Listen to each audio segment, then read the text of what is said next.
What do you hear in Indianapolis? It is Tuesday, February 8th. I'm DJ Fred Temple. I thank you for listening. Mr. Temple, sir, you have a caller? I have dinner in 30 minutes is what I have. That Tony Kiritsis fella's on the line and he's asking to speak to you. The guy with the shotgun in the man's neck. You should open with that shit, James. Bad times coming and I reap what I done sow. Hello, Mr. Kiritsis. It's an honor, Fred. What's on your mind, brother? This loan company's done me wrong. They set me up and schemed to ruin my life. Well, let me tell you something. I'm not a rich man. I'm a poor man, and that never bothered me. I'm a man that's fighting for everything that he owns, sir. So what's your plan, Tony, huh? What's next? This is a dead man's wire. If anybody yanks on me or yanks on that gun, he'll die. Listen, Tony, you've made your point. I want a formal apology from Meridian Mortgage. I want financial compensation for all the money I would have had, and I want to walk out of here a free man. You want some milk? Sure thing, Tony. You like ice in your milk? No ice, Tony. Good, because I don't remember if I filled the trade this morning was a whirlwind. Now, Tony, a lot of worried folk out here. This is unbelievable. Okay, Dad, if you wanted to take a moment to apologize, I think it would expedite this release process. I'm not going to admit guilt to something I didn't do. Just apologize for what you did. Just apologize. No, Tony, no. Stay strong, Richard. Hello? There's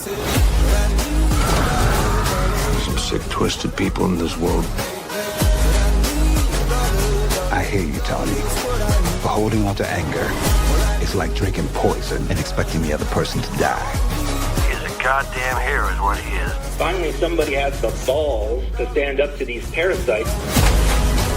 I'm not going to be humiliated by anyone. The whole world is going to know the truth. I'm a man of the people. I know the people. He's a good man. He's out of control. The real shit show. I'm a goddamn national hero, and don't you forget it. I'm just getting started. Let's go, keep going straight. No, I think it's a left up here. Left. I know where I live, God damn it. Yeah, I'm just trying to focus It's a left here, you're right.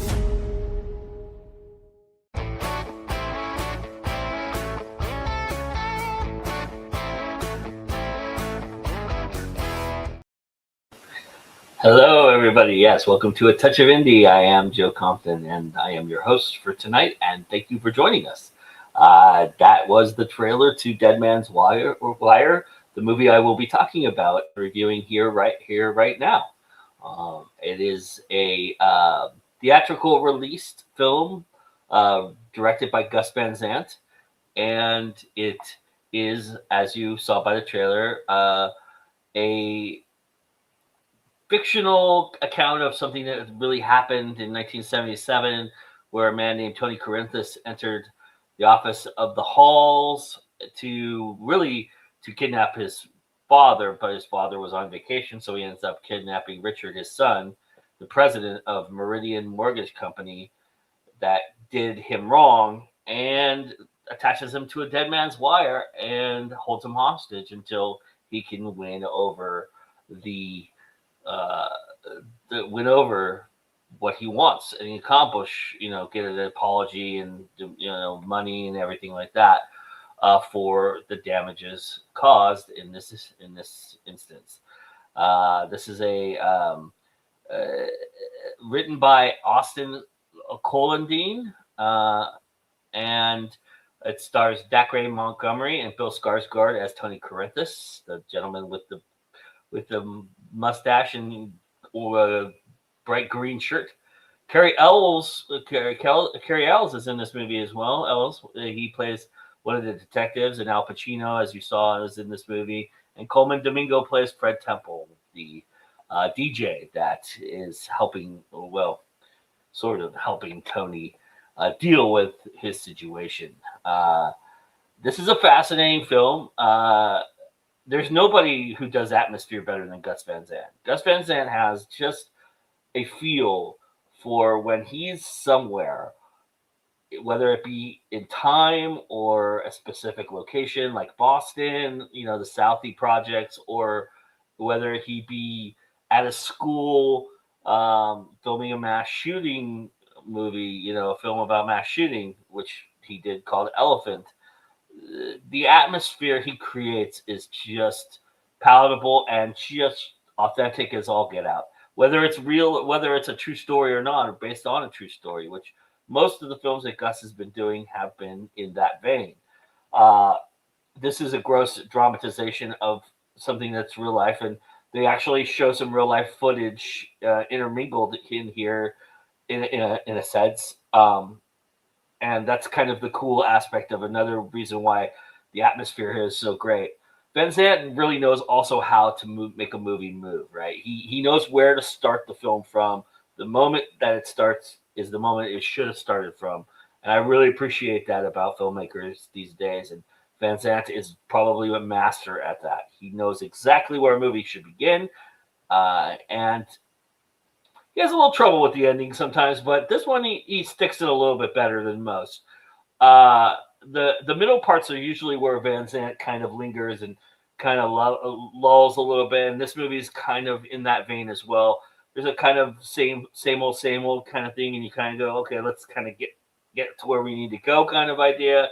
I mean, there's some really good things that are built in here.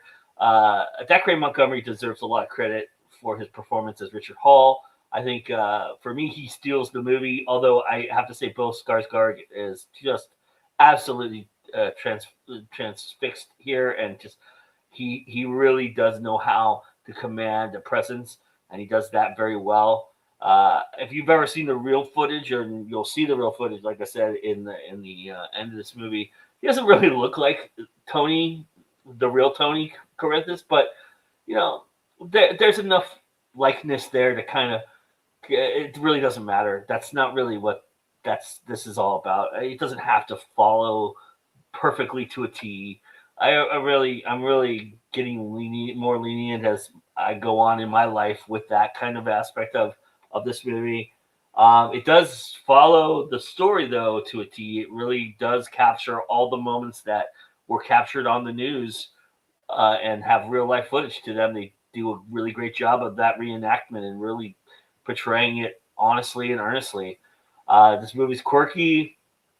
It also invests in something that Van Sant is also very good at, which is the anti-hero, the guy that you want, the little guy you want to cheer for, and he's doing it all wrong in aspects, and that's another really cool thing about the way that Dead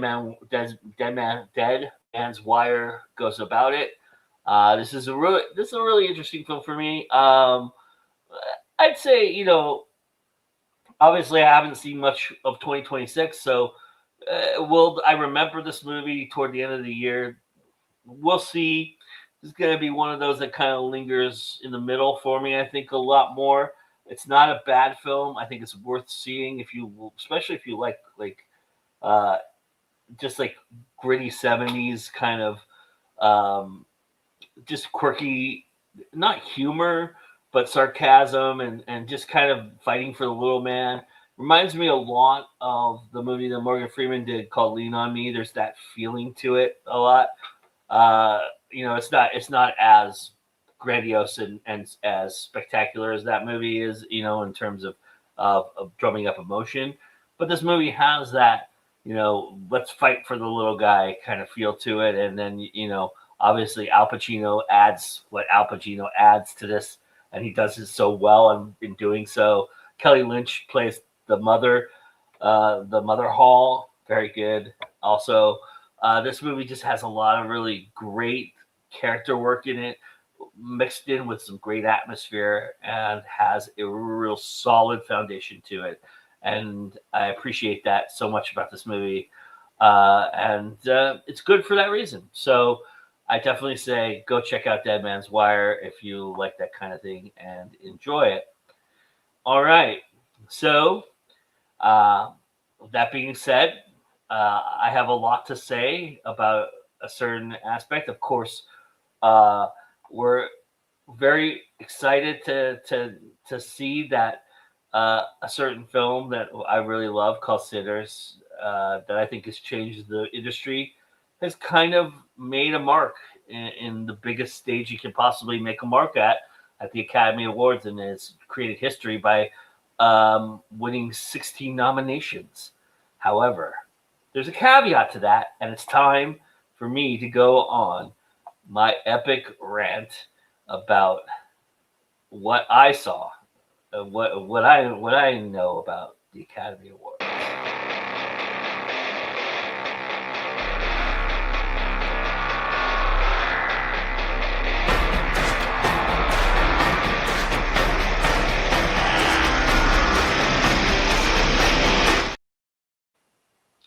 A lot of people are going to praise the Academy and its constituents and say maybe, and even question maybe if this is a turning of the leaf. But I'm here talking to you tonight, Hollywood elite, because you think that little farce you played with the media fooled the Corleone? I see right through you. You think that by giving a very popular film that, let's be honest, most of you who voted don't have the foggiest clue as to why it's popular or means so much to so many people. You think that giving it the record is going to be enough to win hearts and minds over, or at the very foundation of it all, get you viewers and ratings, because that's what you're really chasing with this auspicious history. Let's be honest. That's what this is all about for you. We aren't dumb. We see the ratings plummeting. We see the pageantry losing its luster.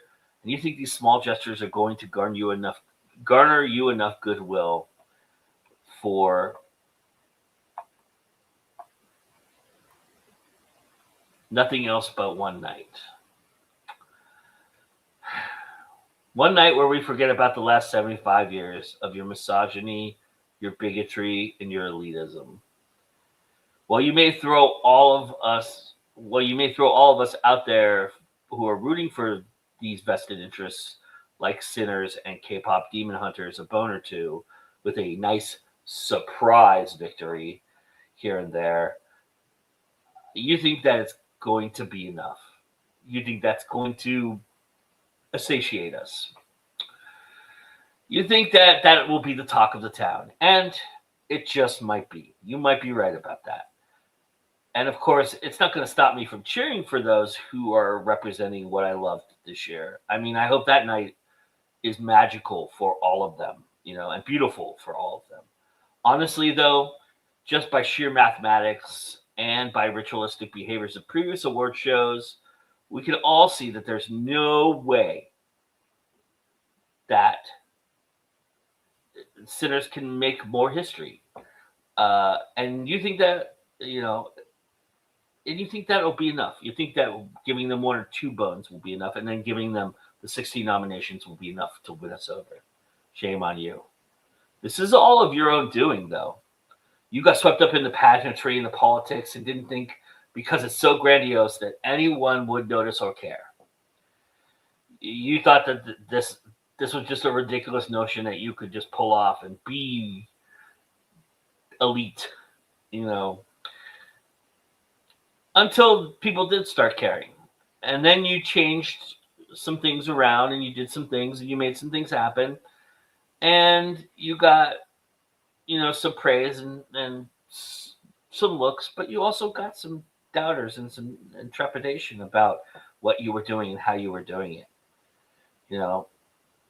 And what might be genuine praise and goodwill and good intentioned history looks, and what it looks, what it might look like in being genuine. It might be genuine. People might have actually voted for Sinners because they want to see Sinners win, or K-pop Demon Hunters because they love the music and they want to see the animation win and all that. And that might be well intentioned, and that might be actually truthful in retrospect.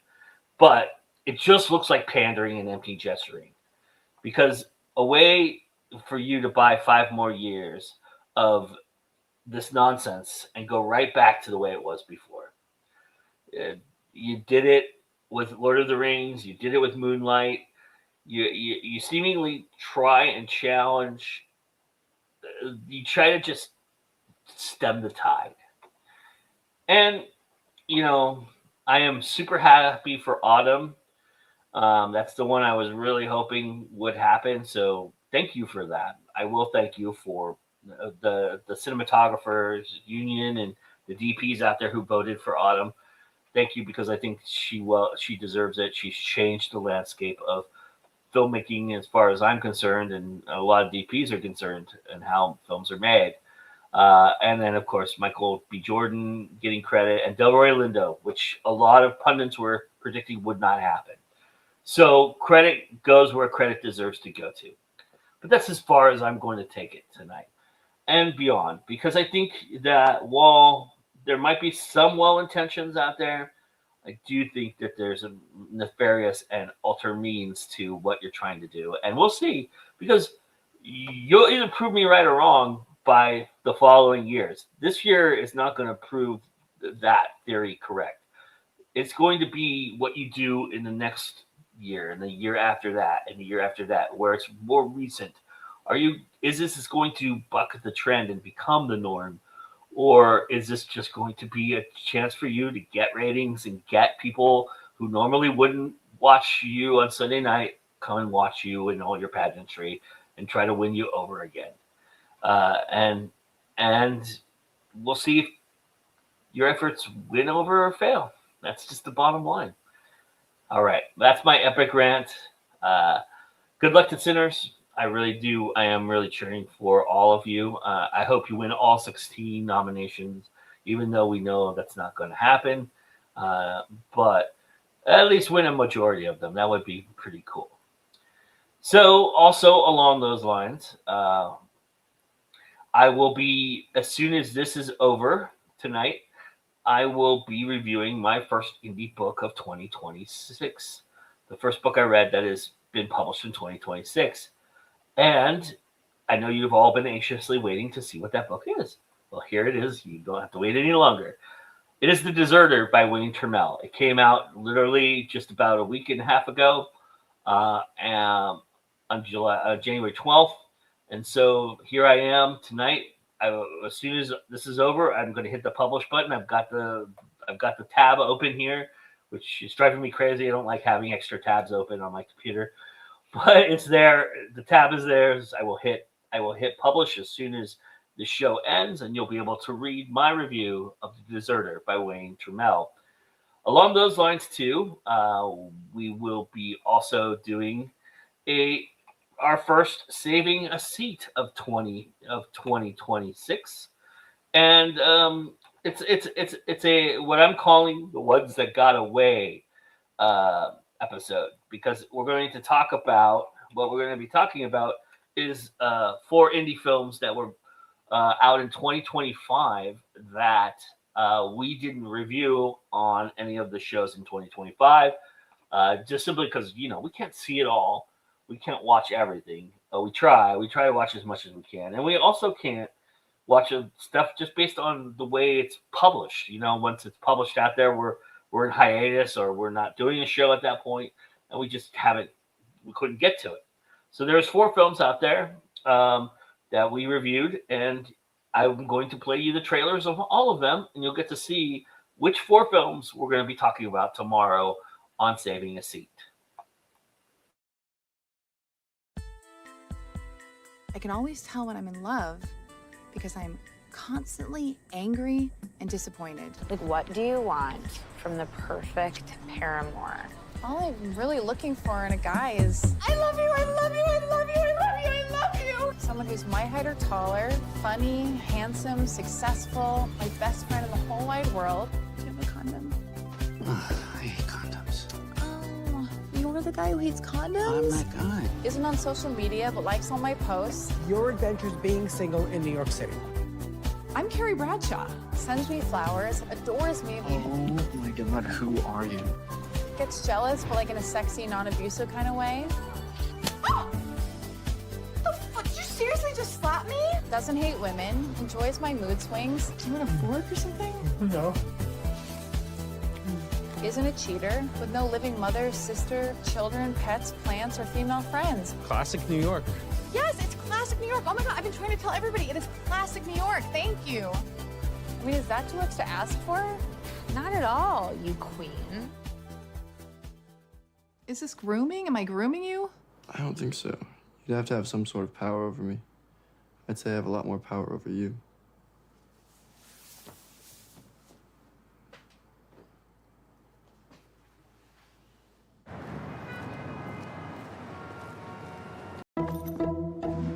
Mommy? The bathroom has water in it. Come quickly! I try very hard to be in control of her and everything, but may as well not even be there at all. I don't like how it feels in my sock. Just stay there, okay? Just hold on. How deep is it? Are we gonna die? Is the house gonna fall on top of us? Mommy! Hey, we just got home, and you would not believe. We are out of time. I have another patient coming, so. Wait, now? What about the 10-minute warning? Yeah, I just wasn't paying attention. You didn't respond to the email that I sent you about my dream. I don't respond to my clients' dream emails. I know you have a lot on your plate, but she's getting better, and the rest of it is totally temporary. You need to be a team. This whole... I know. The problem with that logic, though, is that I'm not a housewife. I work, too.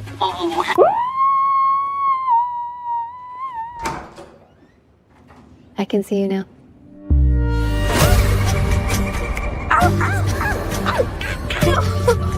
You've missed the last few weeks of family sessions. I told you what happened. Our entire ceiling fell down, and we're living out of the hotel. Yes on these, but no on the wine. But it isn't even 2. It's 1:58. By the time I ring these up, it will be past 2.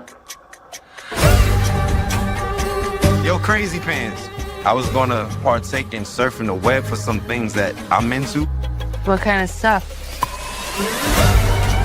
I'm supposed to know how to fix this. I'm supposed to know how to fix her. What is it you think it's your job to fix? I'm asking you what I'm supposed to do. Can you hear me? I would like you to get a good night's sleep. Whatever. This isn't supposed to be what it's like. This isn't it. This can't be it. Everything is under control.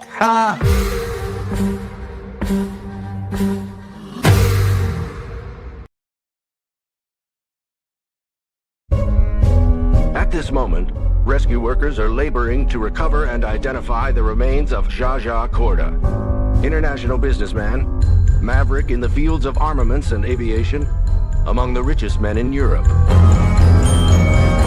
This was Korda's 6th recorded airplane crash. He is survived by 10 children, 9 boys, 1 nun, his daughter Lizu.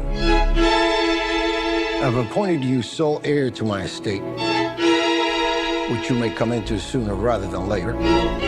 Why? It's been 6 years since our last meeting. I have my reasons. Which are what? My reasons? I'm not saying. I'm saying I'm not saying. Korda Land and Sea Phoenician Infrastructure Scheme, my most important project of my lifetime. Our objective: disrupting, obstructing, impeding, crippling Korda's enterprise in any manner possible. Get the hand grenades. Today, tonight, and tomorrow, we rendezvous with every Titan and pretend we agree what we already agree. But in fact, we don't. We can't.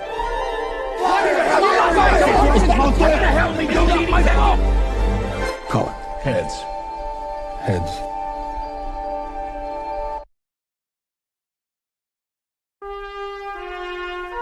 Is this supposed to be here? It was under the lunch trolley. Oh dear, who shot you?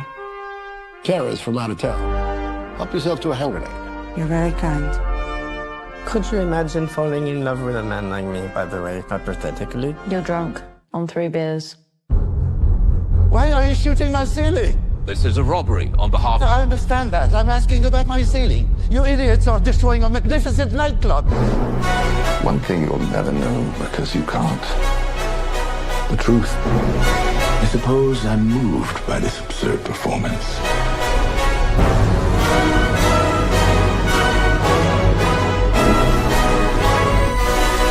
I recognize this assassin. Oh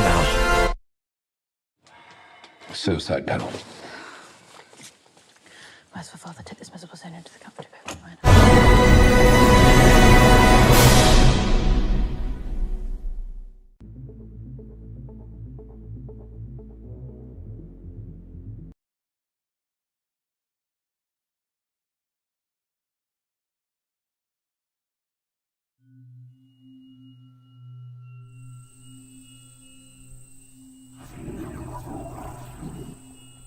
Nothing can survive out there. They kill everything. But you don't know that. You're guessing. Just breathe. I mean, I had to hope for a long time that someone was listening when I read. And there you were.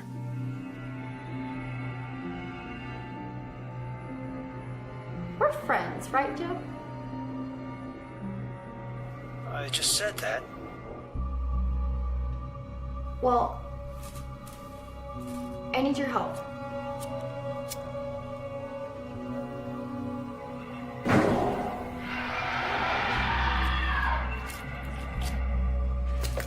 We interrupt this broadcast with a message from the Federal Emergency Management System. Local residents are advised to immediately tune into local news outlets.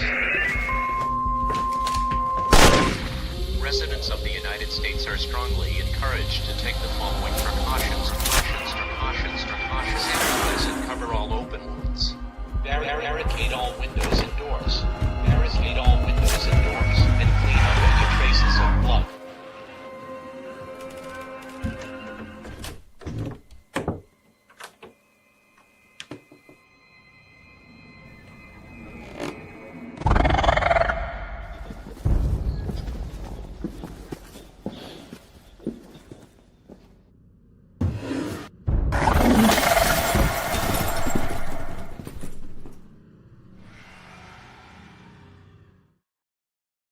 So there you have it. That's what we're going to be reviewing tomorrow on Saving a Seat. The movie's Messy, If I Had Legs, I'd Kick You, The Phoenician Scheme, and All That Remains. So look out for that. That'll be at 6 Eastern, our Saturday matinee show as per usual. Saving a Seat, myself and Brian Tan. If you missed any portion of this episode of this show, go back. I will definitely timestamp it so you can hear the rant if you came to just hear the rant, or if you want to know about Dead Man's Wire. I will be back next week on Touch of Indie. Yes, I'm going to try to do these weekly now, but I will have for you 3 new indie albums. So we're really rocking and rolling with the indie albums. A lot of great music coming out early on in the year. And I've got 3 great albums, all different genres, by the way, too. So that'll be a lot of fun to join for next week. So thank you for joining me. Otherwise, I really appreciate you all being here. And remember that it's always time to go indie now. We'll see you again soon, everybody. Bye.